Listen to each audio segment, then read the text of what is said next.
The Sneetches by Dr. Seuss. The Sneetches. Now, the star-belly Sneetches had bellies with stars. The plain belly Sneetches had none upon theirs.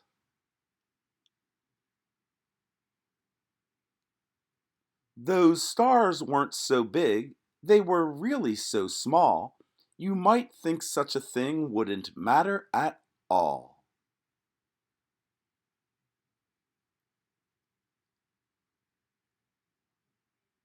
But because they had stars, all the star-belly Sneetches would brag, "We're the best kind of Sneetch on the beaches."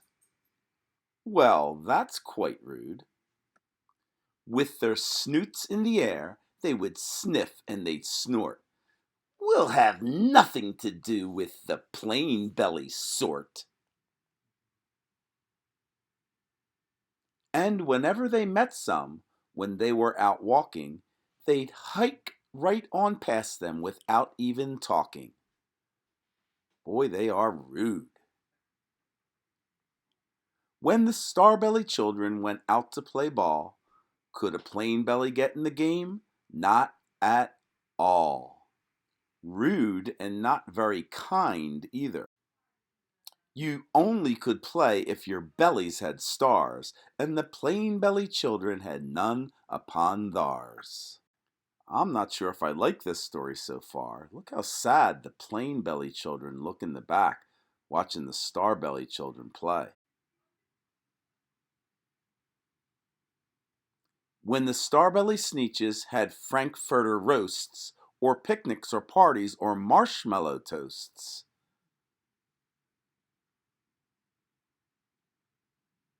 they never invited the plain belly Sneetches. They left them out cold in the dark of the beaches.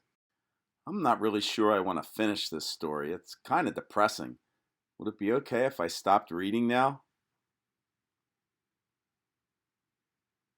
They kept them away, never let them come near, and that's how they treated them year after year. This story is not getting any better. I think I'm going to stop reading now.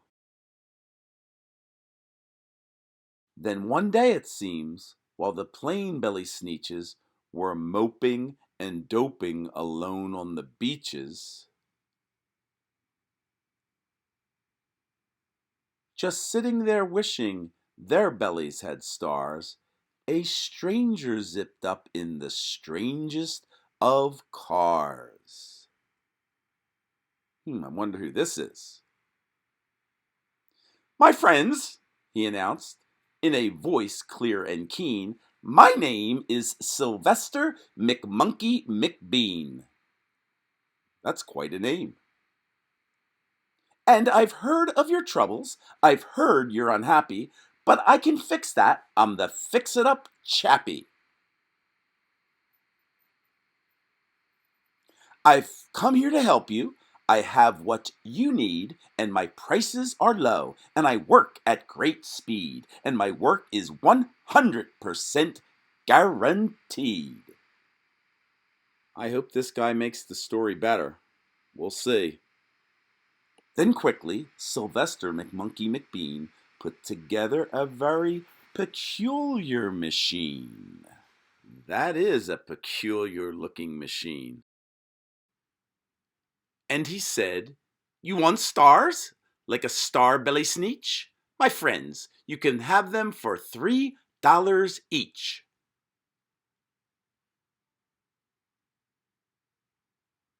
Just pay me your money and hop right aboard." So they clambered inside. Then the big machine roared.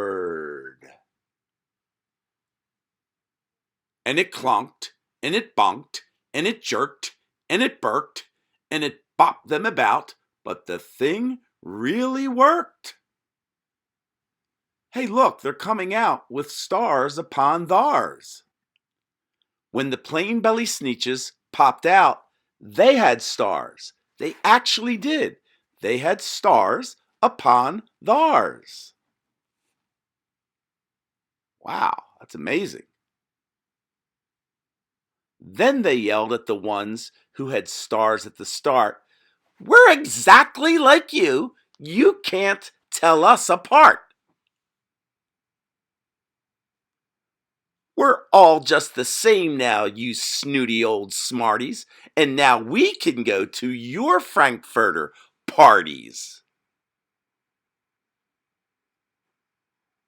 Good grief, groaned the ones who had stars at the first. We're still the best Sneetches, and they are the worst.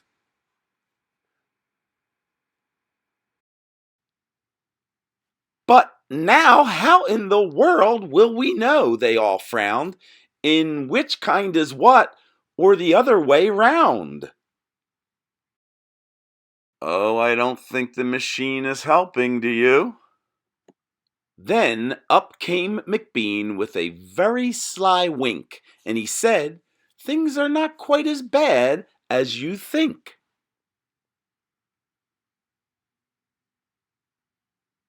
So you don't know who's who? That is perfectly true. But come with me, friends. Do you know what I'll do? I'm not sure if I trust this Sylvester McMonkey McBean. What about you? I'll make you again the best sneetches on beaches, and all it will cost you is $10 eaches. Whoa, his price went up. Belly stars are no longer in style, said McBean. What you need is a trip through my star off machine.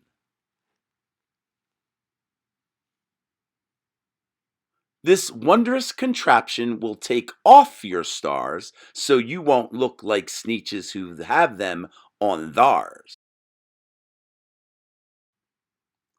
And that handy machine, working very precisely, removed all the stars from their tummies quite nicely.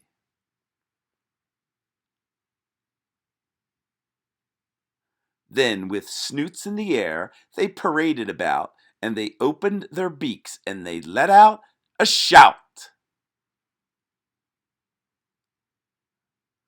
We know who is who, now there isn't a doubt. The best kind of sneetches are sneetches without.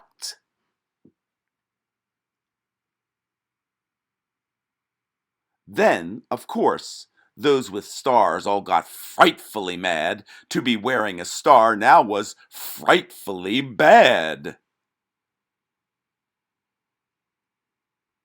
Then, of course, old Sylvester McMonkey McBean invited them into his star-off machine. Then, of course, from then on, as you probably guess, things really got into a horrible mess.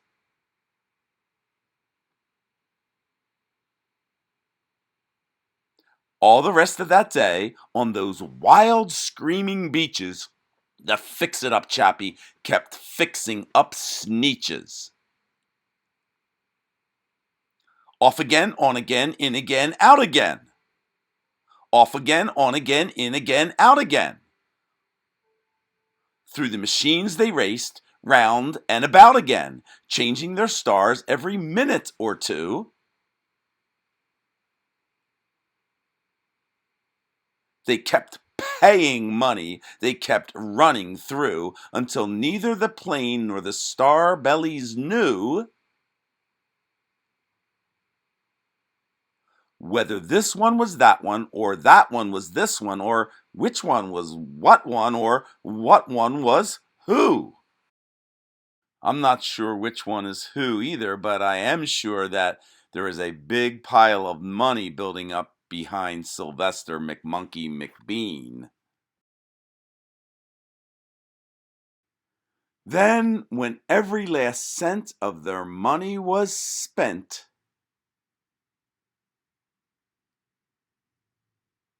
the fix-it-up chappie packed up and he went. And he laughed as he drove in his car up the beach. They never will learn. No, you can't teach a Sneetch. But McBean was quite wrong. I'm quite happy to say that the Sneetches got really quite smart on that day. The day they decided that Sneetches are Sneetches, and no kind of Sneetch is the best on the beaches.